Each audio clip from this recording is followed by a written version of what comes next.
They thought they were dragging out just another black woman in handcuffs, until the stadium's own security saw her face and started running. The first person to notice something was wrong was not the crowd, not the officers, and not even the men in yellow security jackets posted near Tunnel C. It was Vanessa Cole, the woman now standing under the hard white glare of the concourse lights with her wrists pinned together in front of her, while thousands of fans poured through the stadium around her like a living river of noise. The game had not started yet, but the place already trembled with energy. Sneakers slapped concrete. A vendor shouted about $20 sodas and hot dogs. Giant screens flashed team colors across the upper deck, bathing the concrete walls in waves of blue and silver. Everything felt loud, oversized, and unmistakably American, the kind of Friday night spectacle where people came to feel powerful just by being part of something big. And right in the middle of it, Vanessa stood still while two uniformed officers treated her like she had no right to be there at all. Officer Brian Mercer kept one hand on her arm and the other near his radio, jaw set tight, posture full of the kind of confidence that came from believing nobody around him would question what he was doing. He had stopped her less than a minute earlier near a restricted hallway leading toward the club level, asked one question in a tone that already assumed guilt, and decided he did not like the calm way she answered.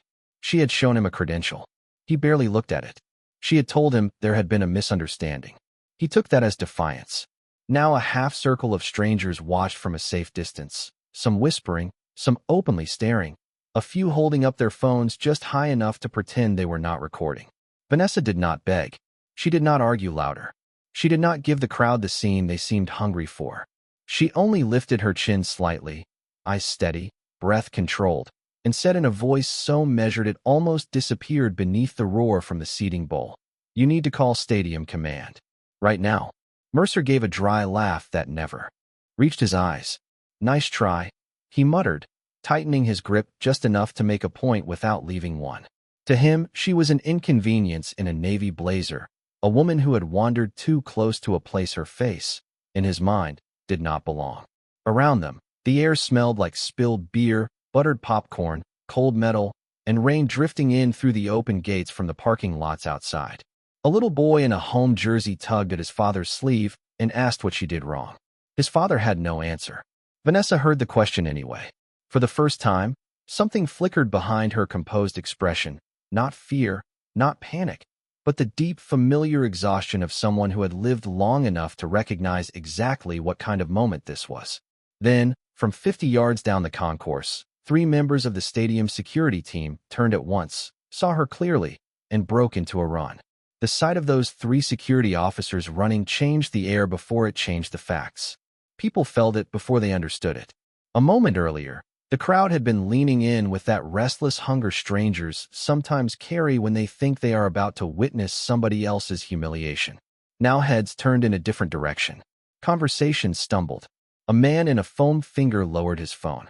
Even Officer Brian Mercer glanced over his shoulder, annoyed at first, then confused by the urgency in their pace.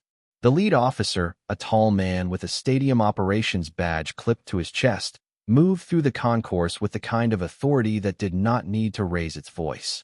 Daniel Reeves had spent 15 years managing event security in places exactly like this, and he knew the difference between disorder and danger in less than a second. What he saw now was not a routine police stop. It was a preventable mistake already growing larger because too many eyes had seen it.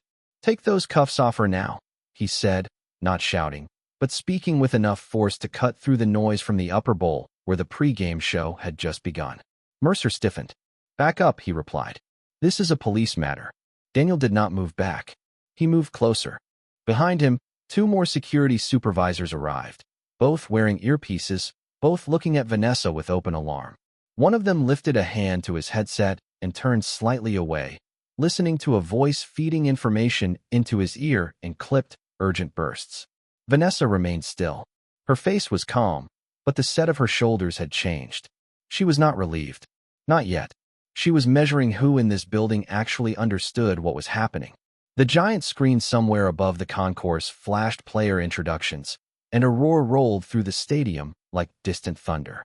Blue light rippled over the concrete floor, over the yellow jackets, over the silver handcuffs around her wrists. For one strange second, The whole scene looked unreal, like a public mistake being framed by a national anthem of noise and spectacle. Daniel's eyes dropped to Vanessa's credential, the one Mercer had half ignored. He looked at it once, then again, and all the color left his face. "Officer," he said, more carefully this time. "You need to remove the restraints immediately." Mercer let out a short breath through his nose. She was trespassing near a restricted corridor and refused to cooperate. Vanessa turned her head just enough to look at him directly. "That is not what happened," she said. Her voice stayed level, but it carried now. Not because she had gotten louder. Because the crowd had gone quiet. Somewhere behind the line of onlookers, a woman whispered, "Who is she?" Nobody answered.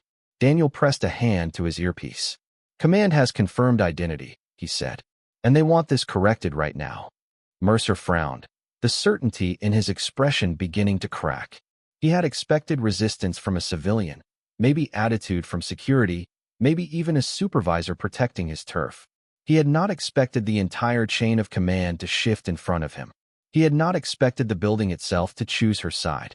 Vanessa looked past him toward the hallway leading deeper into the stadium, where a new group was approaching fast, suits instead of uniforms this time, badges clipped at their belts, faces sharp with purpose. And for the first time since he stopped her, Brian Mercer realized he was no longer the one controlling the scene. The men in suits reached the scene with the kind of speed that did not belong to confusion. They were not curious. They were not reacting. They were moving with purpose, as if they had already been told exactly where to go and exactly who they needed to protect. The first was a woman in a charcoal suit with a silver credential hanging at her waist, her expression composed but cold in a way that made people step aside without being asked. Beside her walked a broad-shouldered man with an earpiece and a laminated emergency access pass tucked into his jacket pocket. Behind them came another security official carrying a tablet already lit with camera feeds from different parts of the building. They stopped in front of Vanessa Cole as though the entire crowded concourse had narrowed to a single point. The woman did not look at Officer Brian Mercer first. She looked directly at Vanessa. "Ma'am, are you all right?" she asked. It was a simple question, but the entire mood changed the moment she said it. "Not miss. Not her. Not this woman. Ma'am." Respect landed harder than any accusation ever could. Vanessa gave one small nod. "I am fine," she said. "But this scene is now compromised." The words were calm, professional, and somehow more devastating than anger. Daniel Reeves turned sharply toward Mercer. "Take them off," he said again, and this time there was no room left for debate. Mercer hesitated for half a second too long, and that was when the woman in the charcoal suit finally turned to face him. "I am Evelyn Grant with Special Event Operations Oversight," she said. "You are interfering with an active federal security assessment." For a second, Mercer just stared at her, as if the sentence had arrived in the wrong language. Around him, the crowd shifted in a wave of disbelief. A teenager near the railing whispered, "Federal?" as though saying it too loud might change the answer. The second suit stepped forward and lowered his voice, but not enough to keep the nearest phones from catching every word. "The woman you detained is cleared to be in every restricted area in this facility. She was on site under sealed authorization." Vanessa said nothing. She did not need to. The truth was finally doing the work for her. Daniel extended his hand toward the cuffs without waiting for Mercer to recover, and when the restraints were removed, Vanessa rolled one wrist slowly, not dramatically, just enough to release the stiffness of a moment that never should have happened. Then she smoothed the sleeve of her blazer and stood a little straighter, her dignity returning to the scene before anyone else could pretend to give it back. On the tablet, one of the security officials pulled up a freeze frame from a nearby camera. It showed Vanessa walking the concourse 12 minutes earlier, speaking quietly into a hidden microphone at her collar while scanning exit access points and crowd flow patterns. Another angle showed Mercer approaching her, taking her credential, glancing at it, then dismissing it. Evelyn Grant watched his face as understanding finally began to settle in. Not all at once. Slowly, painfully, like a man realizing that what he thought was authority had only been borrowed from a room that no longer supported him. Vanessa lifted her eyes to meet his. "I told you to call Stadium Command," she said. Her voice was not sharp. That made it worse, because there was no triumph in it. No cruelty. Only the quiet finality of someone who had given him the chance to stop this before it became public, official, and unforgettable. In the distance, the crowd inside the stadium erupted as the teams took the field, but out here in the concourse, another kind of game had already turned, and Brian Mercer was no longer standing on the winning side. For several seconds, no one moved unless they had to. The crowd had lost its appetite for the spectacle now that the story no longer matched the assumptions they had made only moments earlier. Phones that had been raised with bold curiosity lowered in slow embarrassment. A woman in a team sweatshirt looked down at the floor. The father with the little boy placed a gentle hand on his son's shoulder and guided him a few steps back, as if trying to create distance from a moment that had already imprinted itself on the child's memory. Under the hard concourse lights, the truth had changed shape. It was no longer a suspicious woman near a restricted corridor. It was a respected black woman standing in full composure while an entire public scene unraveled around the people who had judged her too quickly. Evelyn Grant did not waste time softening the reality. She turned to the security official with the tablet and said, "Lock every camera angle covering this concourse from 10 minutes before contact until now. Archive audio logs from police radio, stadium command, and access control. Nothing gets deleted. Nothing gets edited." The official nodded and moved immediately, fingers sliding across the screen as live footage gave way to stored timestamps, evidence tagged and frozen before anyone could pretend later that details had been misunderstood. Vanessa watched it happen with quiet focus. She was not interested in public revenge.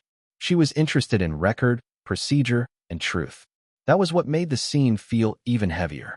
Nobody could dismiss her as emotional. Nobody could hide behind confusion. She had remained measured from the beginning, and now the system itself was confirming that she had been right to do so. Officer Brian Mercer shifted his weight and looked from Evelyn to Daniel to the tablet, then back to Vanessa, as if searching for one face in the group that might still offer him a way to shrink the moment back down. He found none.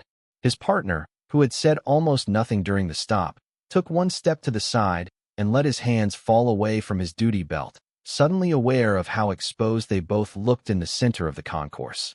The giant screen overhead flashed a giant American flag as the final pregame ceremony rolled toward kickoff, and the cheers swelling from inside the bowl drifted through the concrete hall, like a reminder that history often humiliates people in public while the rest of the country keeps clapping for something else. Vanessa turned slightly toward Evelyn. "How wide is the breach?" she asked. Evelyn answered without hesitation. "Operationally, contained. Publicly, not contained at all." Vanessa gave the smallest nod. She already knew. She had felt the cameras on her before anyone admitted they were there. She had seen the crowd deciding what kind of woman she must be before a single fact had been checked. That was the part that stayed with people long after reports were filed. Not the paperwork. Not the policy language.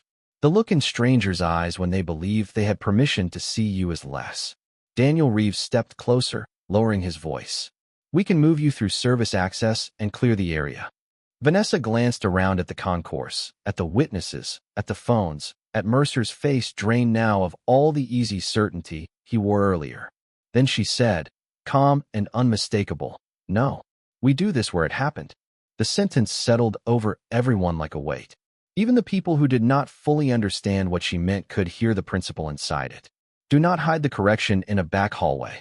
Do not protect the mistake from the same public space where the humiliation was allowed to grow. Evelyn looked at her for a moment, then nodded once. Understood. And just like that, the center of the scene shifted completely. Vanessa Cole was no longer the person being moved around by other people's assumptions. She was now the one deciding how accountability would enter the room. The correction began in the same place the humiliation had happened, under the same lights, in front of the same people, with the same concrete floor holding the echo of everything that had been said too quickly and believed too easily. Daniel Reeves spoke first, his voice steady and formal as he instructed the nearest stadium personnel to clear a controlled perimeter without removing witnesses. Not to hide the scene, but to preserve it. A few fans were guided back with polite urgency, though many stayed close enough to see that something far more serious than a routine misunderstanding had taken place. On the tablet, timestamps kept populating in real time. Access logs, camera angles, command channel confirmations. Each detail arrived with the cold precision of a system that had no emotional investment in anyone's excuses.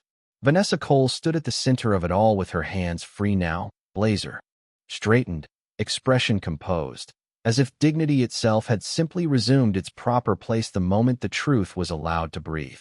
Evelyn Grant turned toward Officer Brian Mercer and said, "State clearly for the record when you first made contact and on what basis." It was not a question shaped by curiosity. It was the beginning of an official account. Mercer swallowed once before answering. She was near a restricted corridor. Evelyn did not blink. That is location, not basis. The words landed hard because they were precise. Mercer glanced toward the few remaining supporters in the crowd who had earlier watched with confidence. But there was no comfort left there now. Some of them looked away. Others stared at him with the uneasy expression people wear when they realize they may have helped build a lie just by believing it fast enough. Vanessa said nothing. She did not need to fill the silence. Silence was working for her now. One of the security supervisors enlarged a frame from the archived feed and rotated the screen toward Evelyn and Daniel.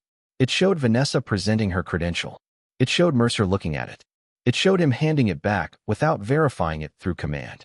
Then another angle appeared, one from farther up the concourse, showing Vanessa standing exactly where she had permission to be while monitoring crowd flow at the service access choke point. Daniel exhaled slowly through his nose. "You were given the chance to confirm," he said. "You chose not to." Mercer tried to recover some part of the authority that had carried him into the stop. She was acting suspicious. Vanessa finally looked at him. "No," she said, calm as ever. "I was acting authorized." That sentence moved through the people listening like a current. It was not loud. It was not theatrical. But it drew a line so cleanly that nobody could pretend anymore that this had been an honest blur of pressure and confusion. A nearby woman lowered her phone completely and whispered, almost to herself, "Oh my God." From inside the bowl came the thunder of kickoff, the crowd erupting as the first play began. But out here another scoreboard had already flipped. Mercer was losing not because someone humiliated him back, but because every neutral thing around him had stopped protecting him. The footage, the logs, the witnesses, the command channels. Even his own earlier confidence now looked reckless in the whitewash of evidence. Evelyn nodded to the man with the tablet. "Tag this as priority review and duplicate it to federal oversight." Then she turned back to Mercer. "You will not leave this site until Internal Affairs Liaison arrives." His face tightened. For the first time, he looked not angry, not defiant, but small. Vanessa watched him with a gaze that held no pleasure in his discomfort, only the grave patience of someone who had seen too many moments like this start the same way. The difference tonight was that the building had cameras, the command center had records, and the woman they picked had the standing to make sure the truth did not get buried under noise. By the time Internal Affairs Liaison was notified, the atmosphere in the concourse had changed from spectacle to scrutiny. Nobody was whispering for entertainment anymore. They were whispering because they had just watched a public story fall apart in real time, and now they were trying to decide what part of it they had believed too easily. The stadium lights still pulsed blue and silver across the concrete walls, and every few seconds a fresh wave of cheers rolled in from the field, as if the game inside belonged to another universe entirely.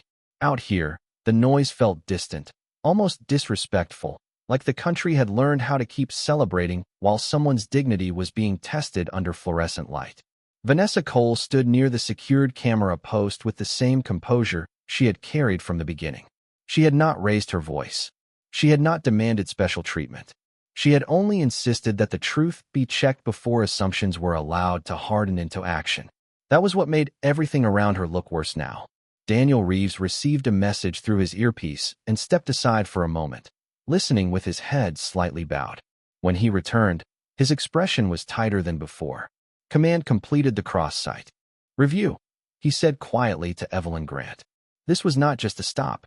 There were already notes in the police advisory channel about her credential tier before contact was made.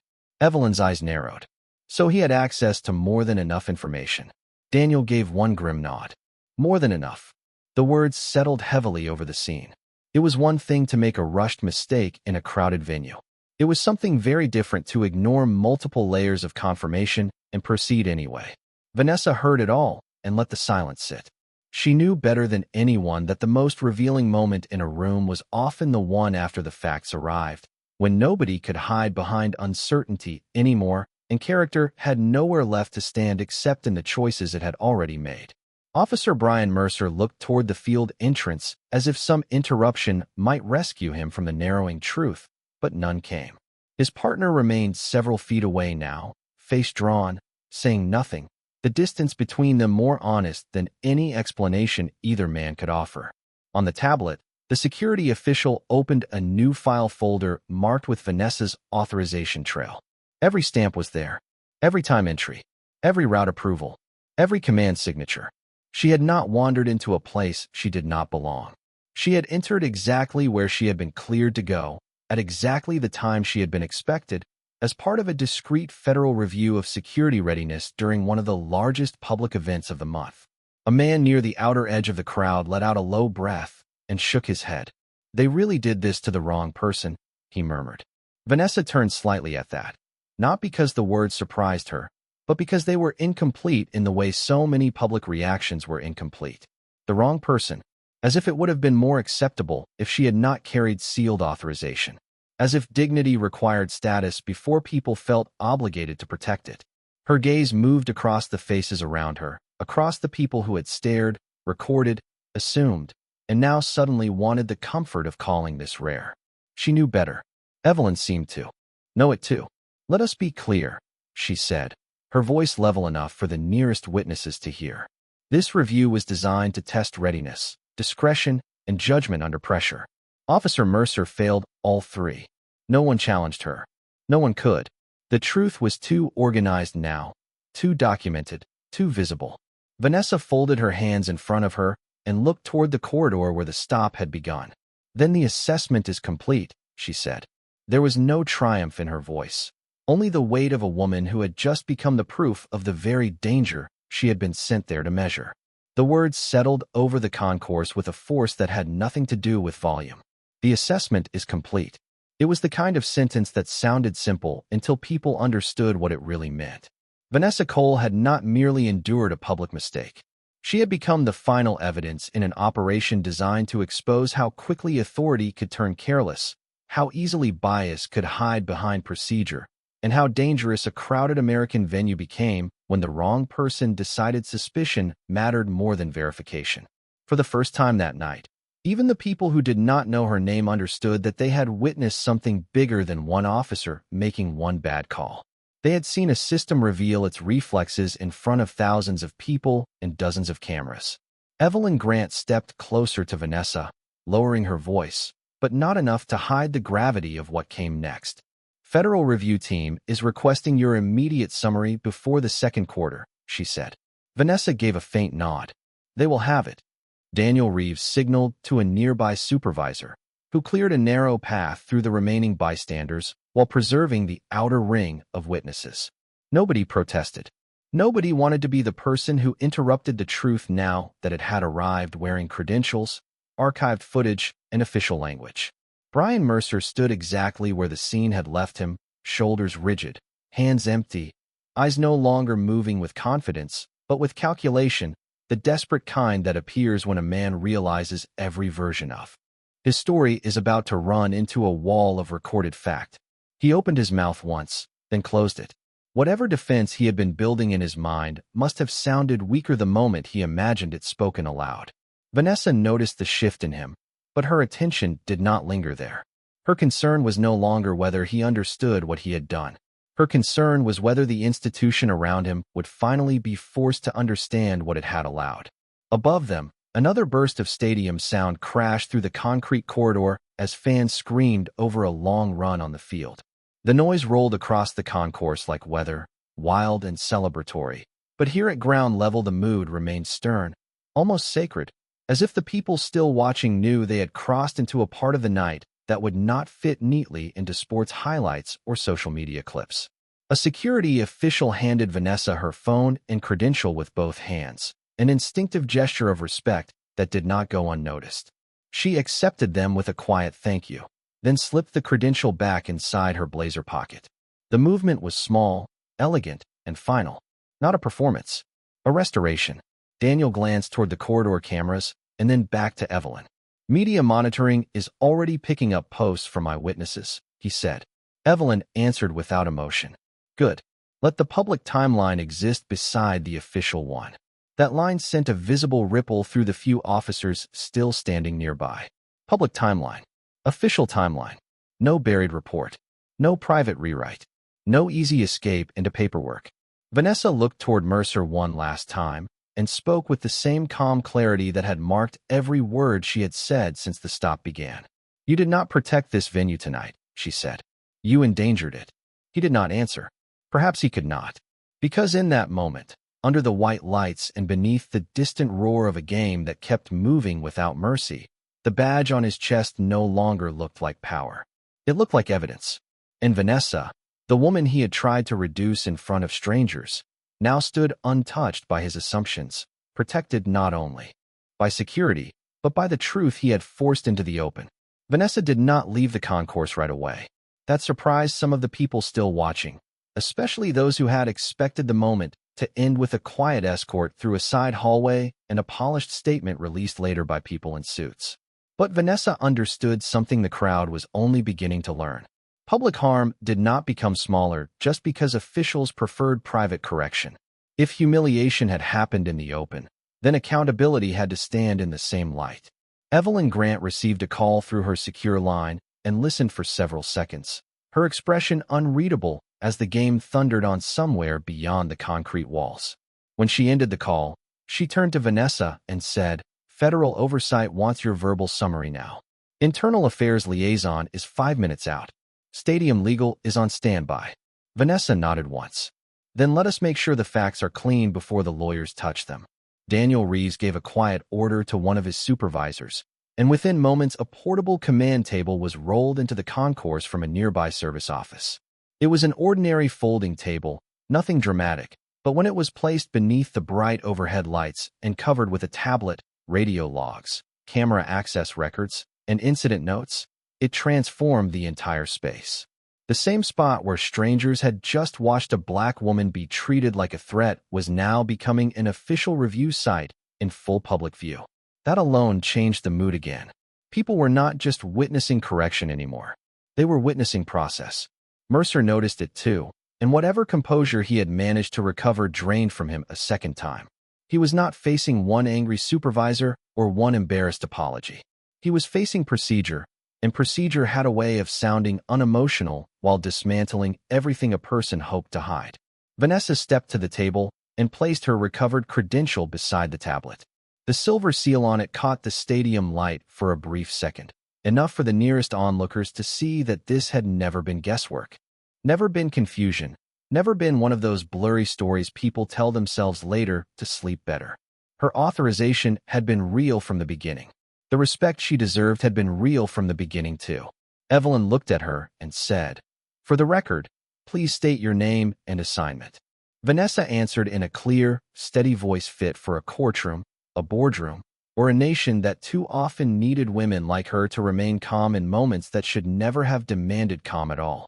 Vanessa Cole, Federal Security Assessment Liaison, cleared under sealed event oversight authorization for restricted zone access, crowd flow observation, and vulnerability review. Every word landed with the weight of credentials hard-earned and too easily ignored. A man at the edge of the witness circle slowly removed his cap, as if instinctively recognizing he was standing inside something serious. Vanessa continued, recounting the stop exactly as it had happened. No exaggeration, no theatrical detail. She spoke of the moment she presented her credential, the instruction she gave to contact Stadium Command, the refusal to verify, the decision to escalate publicly, and the growing crowd that had turned her humiliation into entertainment before the facts arrived. That was the part that made several people look down. They had not touched her. They had not spoken, but they had watched. They had participated with silence. Daniel pulled up the matching footage as she spoke, each frame confirming her account with brutal simplicity. When she finished, there was a brief quiet so complete that the cheer from the field sounded almost disrespectful. Then Internal Affairs Liaison rounded the corner with 2 uniformed supervisors, clipboards in hand and urgency on their faces. Mercer straightened automatically, maybe out of habit, maybe out of hope. But the moment they saw the command table, the archived footage, and Vanessa standing at the center of it with federal oversight already engaged, their expressions changed. They were not walking into a dispute. They were walking into a conclusion. The internal affairs supervisors did not need long to understand what had happened. One look at the command table, one glance at the archived footage, one quiet exchange with Evelyn Grant, and the entire posture of the official response shifted from uncertainty to damage control. Clipboards opened. Names were requested. Times were confirmed. Radio traffic was cross-checked against camera stamps down to the second. Daniel Reeves stood beside the table with the stillness of a man who knew this night would be studied long after the stadium lights went dark. Vanessa Cole remained exactly where she had been asked to stand, calm beneath the white overhead glow, while the machinery of accountability finally began turning in the direction it should have from the start. Officer Brian Mercer was separated from the scene and instructed to surrender his active event clearance pending review. The words were delivered professionally, without spectacle, but everyone close enough to hear understood what they meant. The authority he had worn so casually less than an hour earlier was no longer protecting him. It had become the subject of record. His partner, pale and visibly shaken, gave a statement of limited involvement and was escorted aside for independent questioning. Nobody in the concourse cheered. That was the strangest part. There was no satisfaction in the air, only heaviness, the kind that settles when people realize justice is not dramatic at all when it arrives correctly. It is procedural. It is slow. It is public. And sometimes that is exactly what makes it feel so powerful. Evelyn stepped closer to Vanessa and asked, "Do you want us to clear the witness perimeter now?" Vanessa looked around one last time. The crowd had thinned, but not disappeared. A few people still lingered with lowered phones and chastened faces, as if they understood they had just seen something they would be thinking about on the drive home, in the kitchen later that night. Maybe even years from now, when another story appeared on a screen, and they felt the urge to decide too quickly again. Vanessa shook her head gently. "No," she said. "They have already seen enough to know what happened. Let them carry it." Daniel heard that and lowered his eyes for a moment, not in shame. Exactly, but in recognition. Because that was the part institutions rarely accounted for. Reports could be filed. Suspensions could be issued. Camera footage could be archived in secure folders with reference numbers and legal notes. But the public memory of how fast a black woman had been treated like a threat in a place where she was fully authorized to stand, that would travel farther than any internal memo ever could. From the field came another explosion of sound as the home team broke free for a touchdown. 50,000 people roaring at once, while the giant screens lit the corridors in silver and blue. The noise rolled over the concourse, but this time it did not diminish the moment. It framed it. America, loud and proud and busy entertaining itself, while truth quietly rewrote the power structure in a concrete hallway. Vanessa picked up her credential from the command table and slipped it back into her blazer. Then she looked at Evelyn, at Daniel, at the supervisors now documenting every final detail, and gave a small nod that felt less like relief than completion. "Send the full chain to federal oversight before midnight," she said. "Do not let summary language soften the facts." Evelyn answered immediately. "It will be done." Vanessa turned and began walking toward the restricted corridor she had been authorized to inspect from the beginning. No one stopped her this time. Security officers moved aside before she reached them. The path opened cleanly, and as she disappeared beneath the glow of the service tunnel lights, the lesson she left behind hung heavier than the noise of the game. He thought a badge gave him the right to define who belonged. But that night, the building chose truth, and truth wore her face.